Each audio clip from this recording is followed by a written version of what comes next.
we gotta attack these next few days. And just the last thing from me is that, knowing you and your competitive nature, I mean, I'm sure you believe if you can walk out on the field, then you can play. Is that a fair assessment? That's a very fair assessment, yes. And is that what you're going to be telling how much do you have to guard though against, how much do you feel you need to be out there on Sunday? I think obviously I want whatever's best opportunity for our team to win the football game. But if I can go, I'm going to go. Thanks, Josh. Thank you. Hey, Josh, it's Sal. Good to see you. Good to see you too, Sal. Just take me through how everything happened at the end of the game, what you were feeling. Obviously, there's adrenaline going on. Going after that, how your foot felt, the 24, 48 hours, I guess, post game. If you kind of just run through the ups and downs, the emotions, how the pain was, the tolerance, things like that during the game as opposed to after the game, things like that. Yeah, again, during the game, you're filled with adrenaline. But at the same time, again, whether it was hurting or not hurting or it was extremely painful or wasn't painful, again, I just want to do whatever is necessary to help our team win football games. And, again, that second half, we made some plays, didn't get the job done. And obviously the result is what we need to look at and need to work on. So, again, we're going to have a really good practice this week and put together a really good game plan against a really, really good Carolina defense because they're extremely fast. On tape, they look really well. They look really good. They've got some playmakers all around. They get to the quarterback extremely well. But, again, this is a high-effort, high-energy, fast-moving group that we got to be ready for. And if I can, with Emmanuel possibly being out, could be an increased role for Gabe. It seems like he just makes plays when he's on the field, including that fourth down play. Can you walk us through that a little bit and how big that was for him to get you on that fourth down in the end of regulation? Yeah, manned up backside.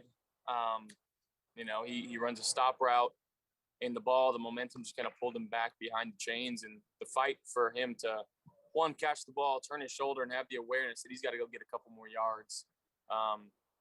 It was unbelievable play, And, again, if we pull that victory out, that's the play that gets remembered of saving that game. Again, unfortunately, things happen, and we didn't get the result that we wanted. But to see him make that play through some of the adversity that he's been through this year, limited opportunities, one, it's good for his confidence, my confidence, but I think the coaching staff's confidence in him going forward. And, again, I've got the utmost confidence and respect and love for Gabe Davis for what he does each and every day, how hard he works, how humble he is, and the type of person that he is. So, again, increased role for him. I don't think he's going to flinch at all, and this is something that he wants and he's ready for. Thanks, Josh. Thanks, Sal. Hey, Josh. Bald Sal stole my thunder there. So this Sal wants to ask you about Gabe Davis.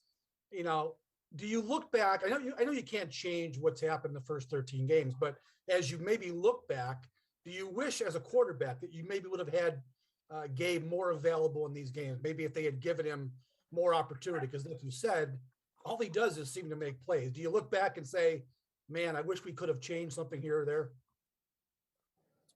Hindsight's 20/20 for sure. I wish I had all the playmakers on the field, so it's a good question. The answer is yes and no. Obviously, I trust whoever's on the field with us. But at the same time, Gabe has shown and given every reason to prove why he should be out on the field. And again, he just continues to make plays, and we're gonna need him through this next stretch, and he's gonna have to make a lot of plays for us. And again, I think it's an opportunity that he's excited for, but more importantly, that he's ready for. Okay, thanks, Josh. Thanks, Al. Hey, Josh, how you doing today? Good to see you, Matt. Yeah, good to see you too. How was the show last night? It was good. Good. Hey, everybody's talking about Gabe Davis, obviously, but this could also mean an increased role for Cole Beasley. And I know he does a lot of different things for the offense, but he was so much more involved, it felt like, in the second half of the Bucs game than in the first half. So I'm curious, just like what changed? Was it just, you needed to throw the ball somewhere, or was he doing something different that it made you more comfortable kind of looking his way? 1 second. Yeah, I think one, just talking to him at halftime and talking about just some urgency that we need. Again, I was going to look his way quite a bit with what they were doing on defense. he had his opportunities, he got open, he got the ball, he made some rack. And again, that's just something that we're going to need going forward is one, guys getting open, me too, getting it to him, and three, making plays after the catch. So he's shown obviously that he can do that in this offense and in his career. And I think really he's really fresh going into this last 4-game stretch that we have. So that's good to see. He's healthy.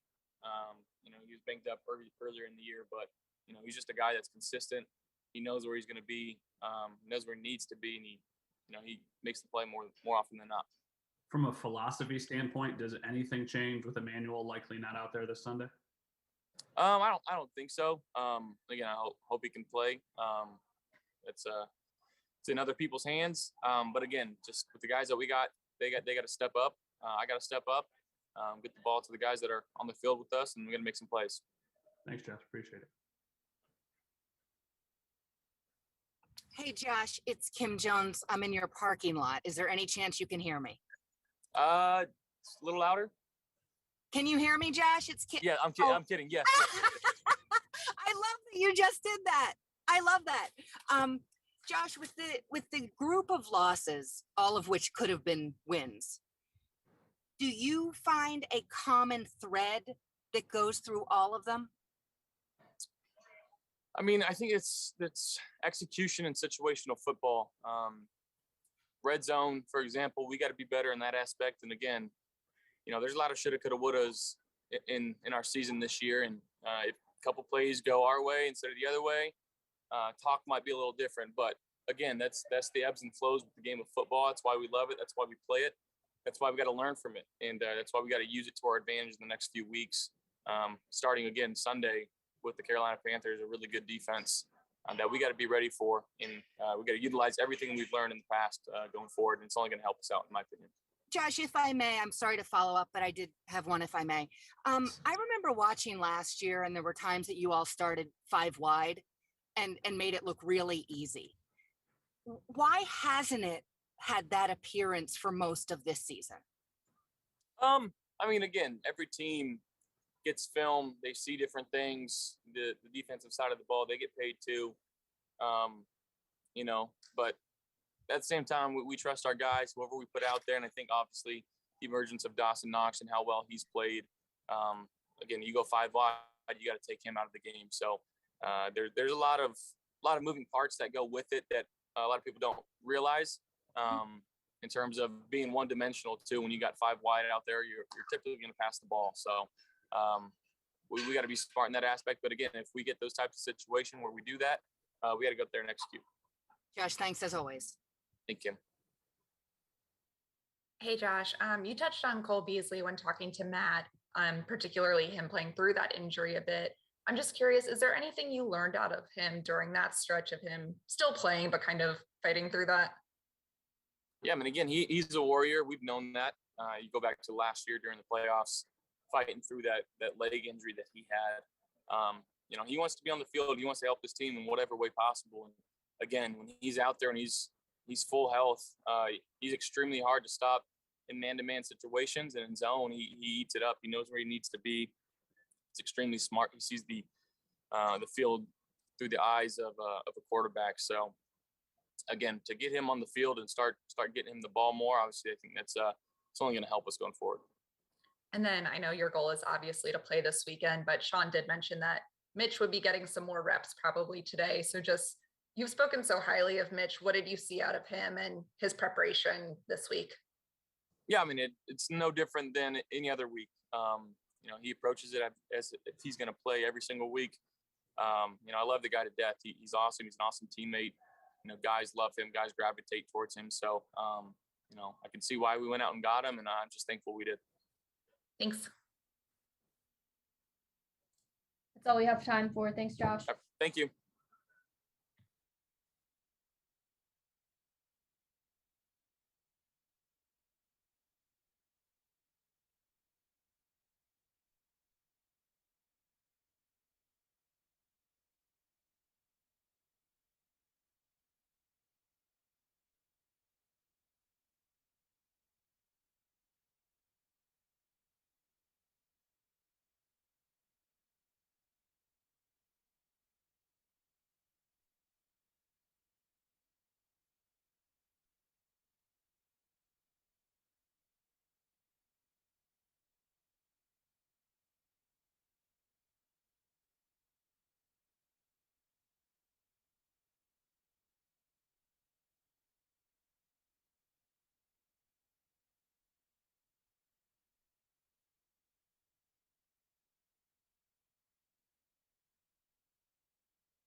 Hey, Jordan, can you hear me okay? Yep. All right, awesome. We'll get started with questions. If you have a question, please raise your hand. First question will be from John Scott. What's up, Jordan? How are you, man? John, what's going on? Good. How are you? Good, good, good. What are the challenges in preparing for a game where at least the head coach says he's willing to play both quarterbacks? Right. Two different style quarterbacks. Obviously a vet and Cam Newton, his ability to run the football and throw the football. PJ, a little bit more, of a thrower. It is challenging though. Gotta understand who's in the game. And you never know how they're going to try to play the game out. So just kind of got to be ready for everything. But two very talented players that we got to prepare for. And I know game plans are different, opponents are different, but what was it like working together and seeing what your secondary now looks like without Tre'Davious and Dane in the mix, especially against what at least I'll say might be the toughest task of an array of offensive weapons you may see the rest of the way. Right. Saying, it's hard to replace a guy like Tre'Davious. And I just think it might be, I'm going to have to hit him up. It might be getting a surgery today, right? Yeah. So hard to replace a guy like Tre'Davious. Great friend, great teammate. Dane's came in. He's done everything we've asked him to do. He's competed extremely hard at a high level. Obviously he had an aggressive penalty last week. Nobody's mad at him about, but he trusts him. He's a guy that comes in, he can tackle, he can cover, and he understands the defense. And he's a guy that I look at, and I'm able to give him a call and know that he understands his assignment. Thanks, man. I appreciate it, John. Hey, Jordan, how are you, man? Good. How are you? Good. The outside of the fact that I just realized my son wiped his mouth off on me. Good. It happens always. That's right. Hey, Harrison Phillips, he's gotten a little bit more of an expanded role here and seems to really have taken advantage of it the last couple of games. When you guys go back and watch film, what have you seen up front with him in particular? Yeah, just a high motor dude, man. Just the opportunity that he's taking, like you said, he's taking advantage of his opportunity, being able to go out there and play at an extremely high level, taking on double teams. He has an extremely high motor, and his leadership qualities. Obviously he's a great person off the field, but he brings that leadership quality off the field. He brings it in the locker room, and he's a great teammate for us to have. And he's been playing extremely well. Yeah, one of the things that Sean brought up when I asked him about Harrison is the fact that he just cares so much. Right. Is that something that you see as well in him? Yeah, exactly. You can tell just by the way he plays that he cares. The ball might be on the other side of the field, but he's still turning and running sprints to the football. At I don't know how much he weighs, but however much he weighs, So I'm a guy who cares extremely much. He's a great teammate. Great friend, and we're lucky to have him on our team. Appreciate it, Jordan. Thanks, man. Have a good day. Yeah, you too. Hey, Jordan. I guess it's like an easy question, of course. Like fundamentally, you want to be a good, solid tackling team. Over the course of the season, as you get in this time of year, do you place a bigger emphasis on that as a group? And what do you do specifically to, especially maybe a lighter week of practice to emphasize tackling as a group, especially in the secondary? Yeah, obviously fundamentals and technique, especially in our defense is huge. During this time of year, you don't get a lot of those live reps in practice to take, angles on the football or to actually take a physical, make a physical tackle. So a lot of it is a lot of mental reps, and there's a lot of, on the side work, just being sure you're wrapping, driving. And it is, you have to continue to work on it, because tackling, it's become one of the biggest keys in our game today, is being able to tackle out in open space. And so, obviously trying to limit the missed tackles, but, you got to just continue to work it all throughout the season. It's just a technique and fundamental that can never, not be brushed up on. And did you notice, going back and looking at the film of the Tampa game, with how well you guys played in the second half, was that something that was better in the second half? Yeah, I think we made some adjustments. I think we settled down a little bit. Obviously, I think we played a little bit with a little bit more urgency. But at the end of the day, like you said, it was the tale of two halves, but we definitely want to build off that momentum from the second half going into the rest of the season. Really, obviously, first starting this week. So, like I said, it's just something tackling is definitely something that you just got to continue to work on, and Coach Bobby and JV definitely do a great job each and every week, and getting us the right what's the word I'm looking for, the right drills in order for us to continue working on it. Thanks, man. Appreciate it. I appreciate it, Matt. Jordan Poyer, Mookie Arkas, Waffle Sports 1080. How's it going, man? What's up, Mookie? I'm good. How are you? I'm good, man. I'm good. Hey, you're having a great season, and you've been having good seasons for years. I know we didn't talked about this, probably 3 years now. But what is really attributing to the season that you're having this year? I just want to keep getting better.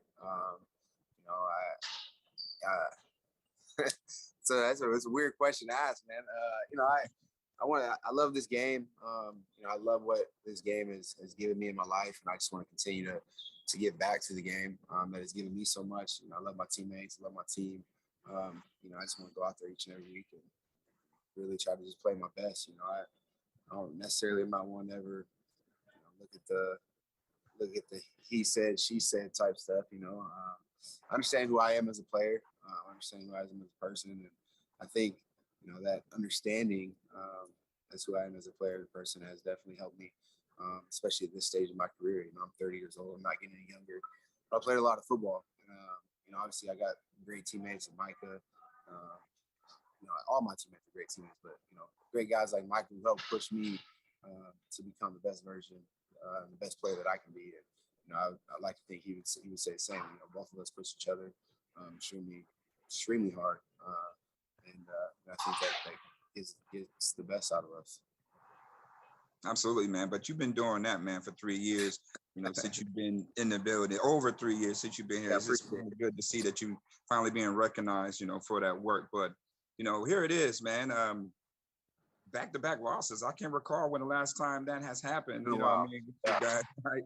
So how do you get back on task to get back to stacking W's with 4 games left in the season? Just continue to work, man. Just continue to work. That's really all you can do. Obviously, nobody wants back-to-back losses. I can't remember the last time we had one, but we got the right guys in the locker room to continue to work. And like I said, we got to use that momentum from last week and understand, who we are as a football team and really come out and show that. Had a good day of practice today, and we just got to continue to stay positive and continue to work. And that's really it. Hone down on the details. Be ready to come ready to play. Good luck this week. Thanks, Mookie.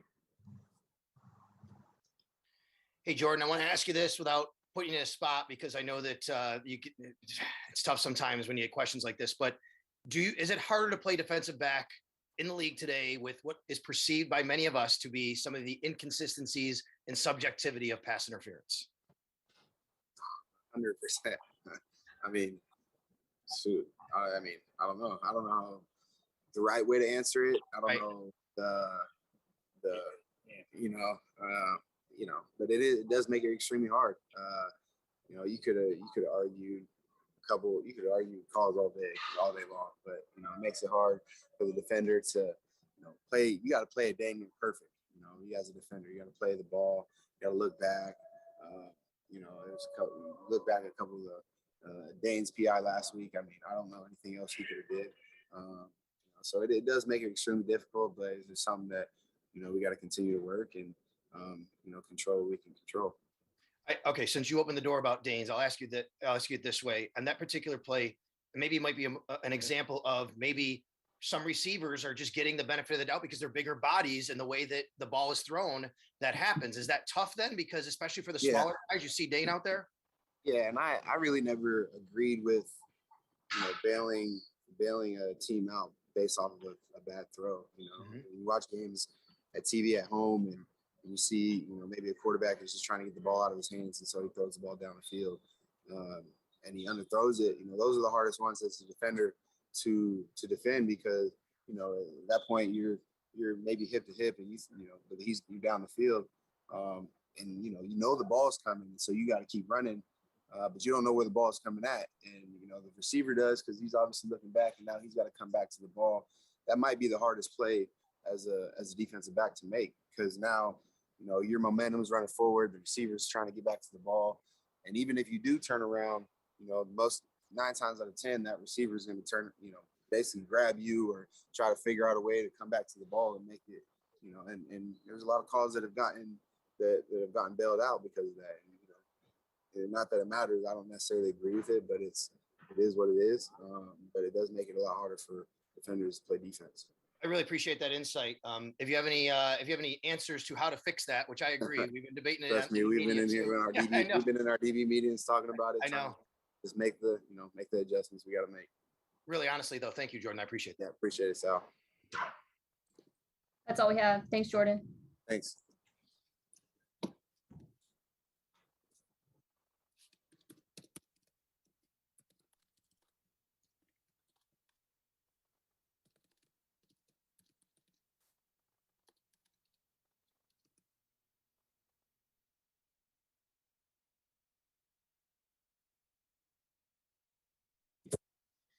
Hey guys, Stefon had to go lift, so we will try to get him tomorrow after practice. Everybody has a good afternoon.